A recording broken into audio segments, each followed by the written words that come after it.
Hello, my friends, hello, and welcome once again to Stately Von Manor, where Roger and I have returned for my weekend reading report.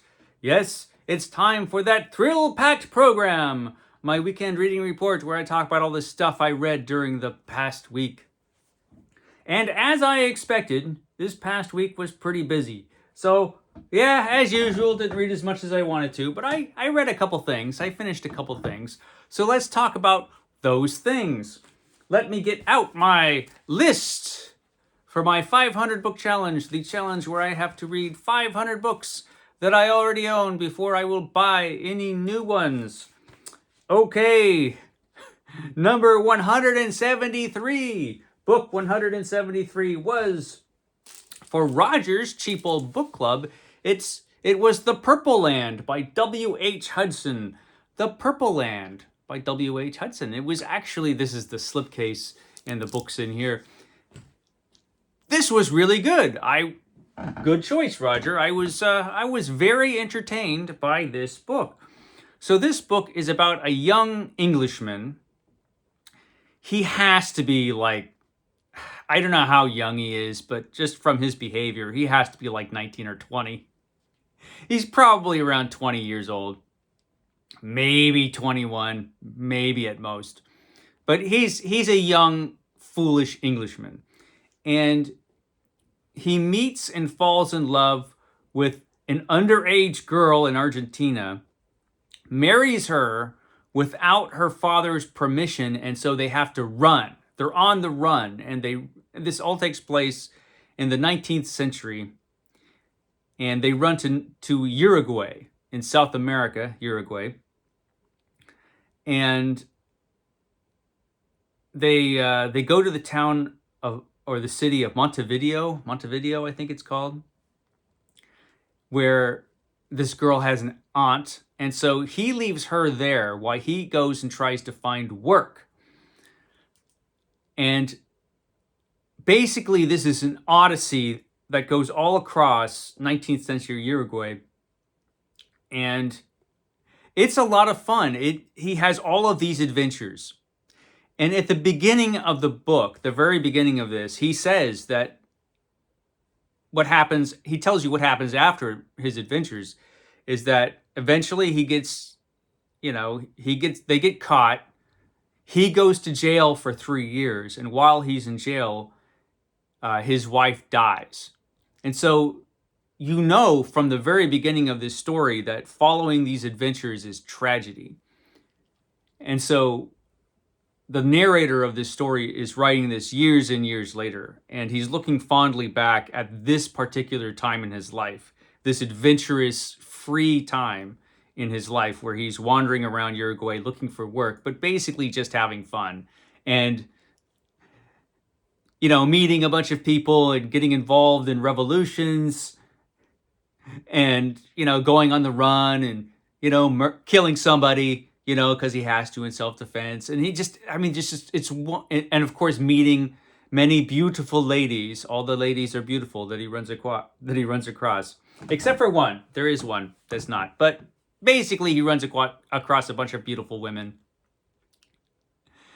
It's some of them very young. That's the thing about this story. I guess in Uruguay, women married early. I mean, women are getting married at like 16 years old, which is, I guess that was what happened at the time.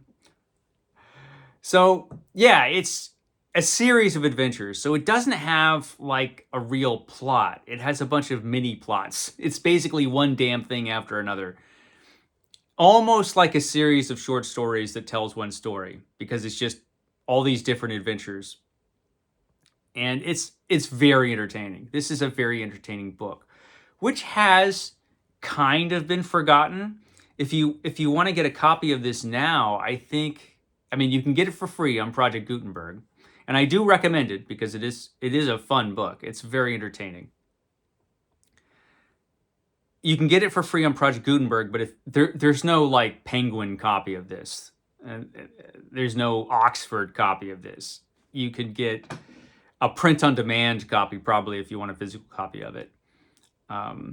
So it's a book that for a very brief time was kind of considered a classic, I think. This is from Grosset and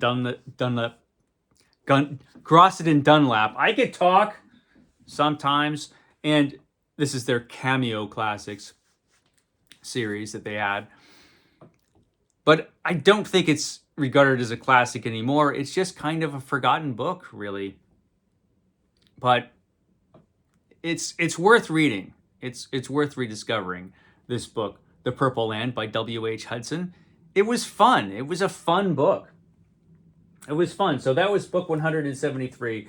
Really enjoyed that one.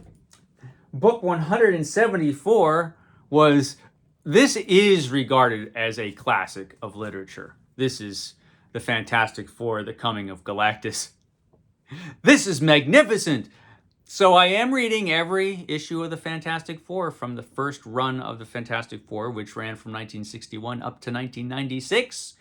And this is the third epic collection, which collects stories from 1964 to 1966. And it does have the introduction of the Silver Surfer in this. And we have, of course, Galactus, The Coming of Galactus, which is the major story in this collection. It's, if this be Doomsday, this is the big Fantastic Four story. And I think the new Fantastic Four movie is going to have Galactus in it, I think. And I think the new movie has a version of the Silver Surfer in it. But it's not like the real Silver Surfer. It's, I think it's going to be a female version of the Silver Surfer from what I heard. This is the real Silver Surfer there. Great character created by Jack Kirby and Stan Lee. Silver Surfer, I think, was mostly Jack Kirby. I think he came up with the character and the design of the character. And I think Stan Lee later came in and wrote an origin for the character, which is different than what Jack Kirby had in mind, I believe. But these issues are great. The artwork, which was already, it's Jack Kirby. It was already good. It gets really good. There's a vast improvement in the artwork in this volume. And the stories get better as well. So right around this period of the Fantastic Four, a comic book that was already fantastic, it was the world's greatest comic magazine, gets a lot better. I mean, as far as Jack Kirby's artwork is concerned, part of that could be the inking gets better. Joe Sinnott starts doing the inking on the Fantastic Four, and he's really good. He's really good on the Fantastic Four. He makes Jack Kirby look like Jack Kirby.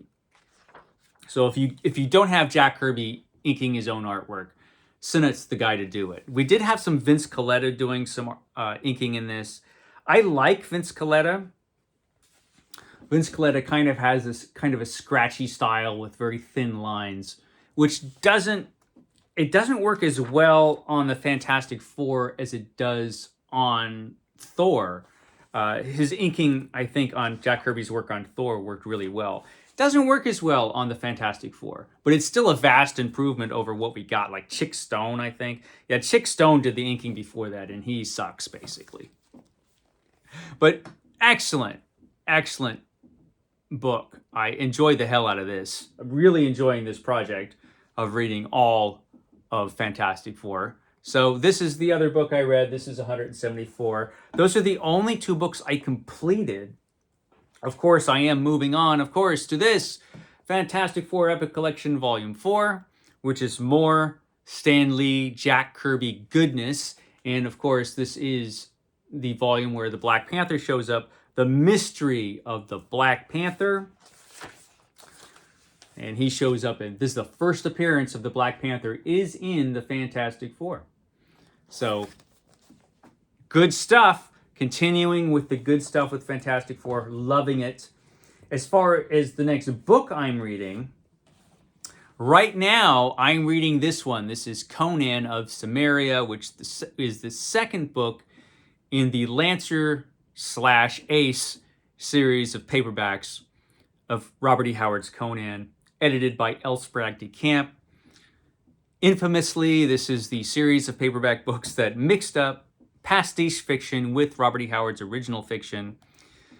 Bunch of stories in here from Lynn Carter and L. Sprague de Camp.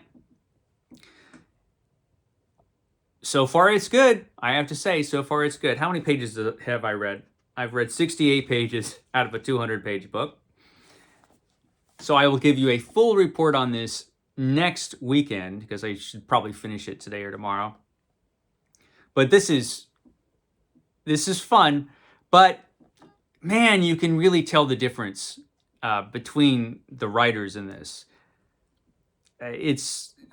I mean, especially when it comes to things like action, the action scenes, where Robert E. Howard just pulls off those scenes so effortlessly that you don't even notice the writing, basically. In this, L. Sprague de Camp is just not as good at that kind of thing as Robert E. Howard. He's just not.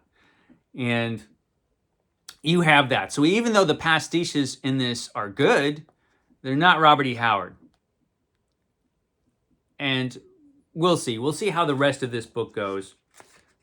The first couple stories in this, The Curse of the Monolith, was just a pure de Camp Carter story, which was pretty good. And then we had The Bloodstained God, which was a non-Robert E. Howard story turned into... it was a non-Conan story, a non-Conan story written by Robert E. Howard that was turned into a Conan story by L. Sprague de Camp. He took an historical adventure story and turned it into a Conan story. And it was still good. It was still good. But, Conan stories always have to have a supernatural element.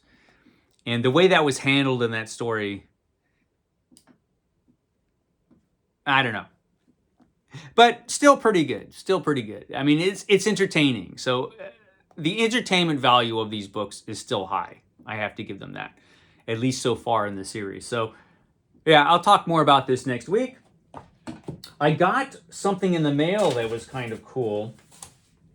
Actually, it was really cool. A viewer of the channel decided to send me this. This is The Weird Tales Boys by Stephen Jones. I remember when this came out, I would have bought this right away, but I was already on the 500 book challenge and couldn't. But this was sent to me. And it looks fantastic. This is a book about the big three in Weird Tales: H.P. Lovecraft, Robert E. Howard, and Clark Ashton Smith. Right there. And so this is a book about the three of them during this time when their stories were being published originally in Weird Tales. And so I really, really want to read this. So I will probably read this as soon as I'm done with this. And I'll probably... finish out the last week of August with this book.